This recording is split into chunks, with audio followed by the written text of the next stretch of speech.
The sisters people kept seeing even after they were dead. A cold case story.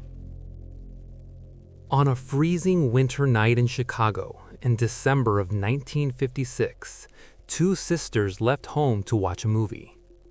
It was supposed to be a simple night out, just a movie, a bus ride home, and another normal day the next morning.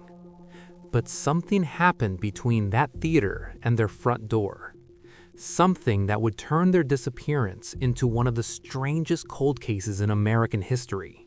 Because after the girls vanished, people started seeing them everywhere. On street corners, in restaurants, inside cars, walking down dark sidewalks. The strange part?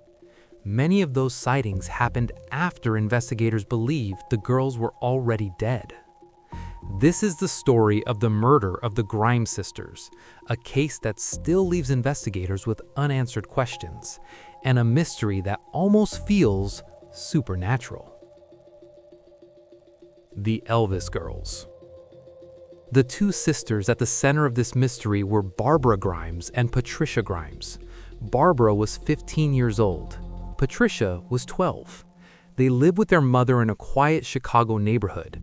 Life wasn't perfect. Their family had struggled financially, but the girls were known for being polite, friendly, and inseparable.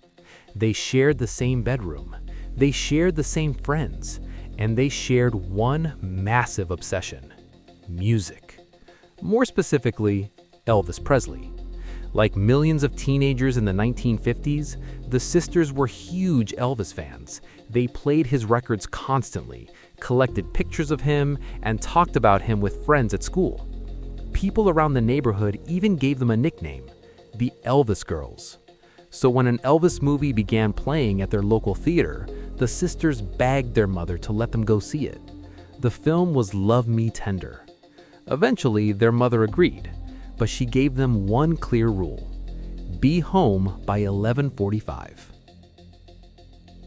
The last normal evening. On December 28, 1956, the girls left their home bundled in winter coats. The streets were cold and dark, the kind of Chicago winter night where the wind whistles between buildings and people walk quickly just to escape the cold. The sisters caught a bus toward the theater. Several witnesses later remembered seeing them laughing and chatting excitedly. To them, it looked like two normal teenagers heading out for a fun night. Nothing about it seemed unusual. Nothing suggested that this would be the last time anyone would see them alive. At the theater, they joined the crowd of teenagers watching the Elvis film. The film ended sometime around 9:30 p.m. After that moment, everything becomes uncertain. The walk home that never happened. The sisters never made it home. When 11:45 passed, their mother began to worry. By midnight, she was pacing. By early morning, panic had set in. She contacted police and reported the girls missing. At first, investigators assumed the situation was typical teenage behavior. Maybe they stayed out late. Maybe they went to a friend's house. Maybe they were just avoiding getting in trouble for missing curfew. But as the hours passed, it became clear something was wrong. Very wrong. The girls had simply vanished. Chicago begins to search. Once the story hit the newspapers, the case exploded.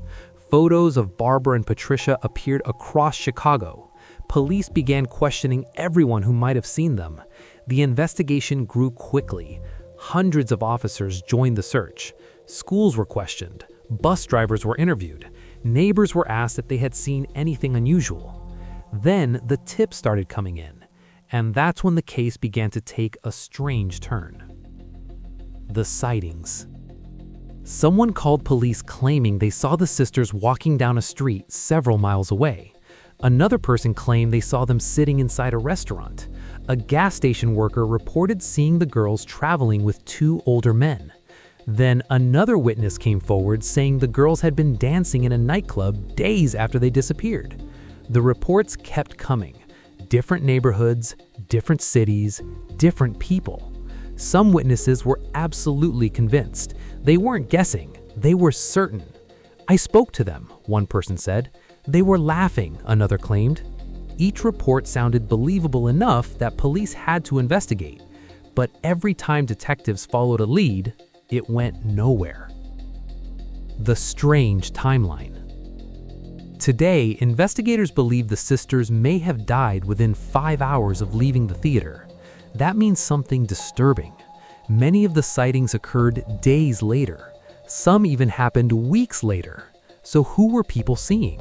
Were they mistaken? Was the entire city so focused on the case that people started imagining things?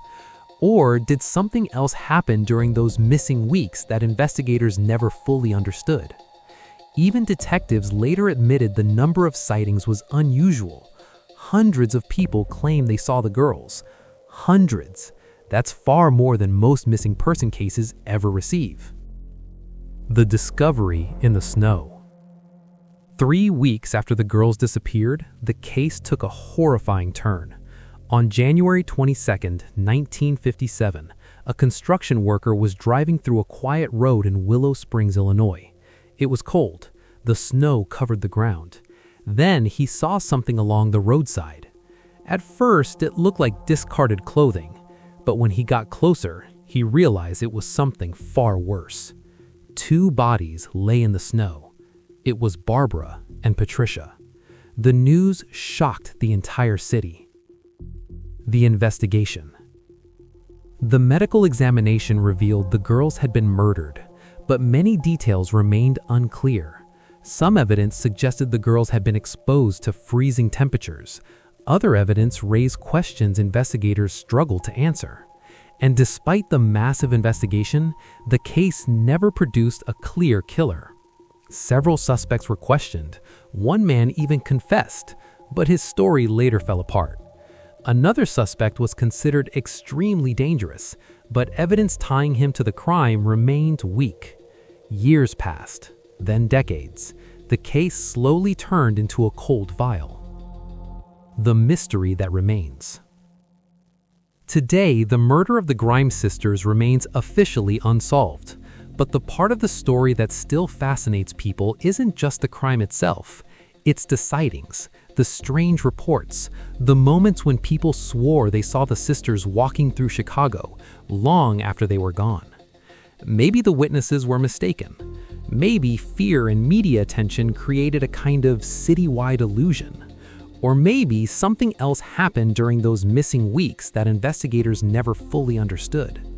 Cold cases often leave behind unanswered questions, but this one leaves something else, a strange feeling.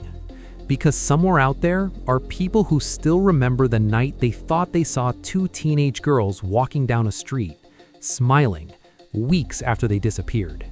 And sometimes the most haunting part of a mystery is the part no one can explain.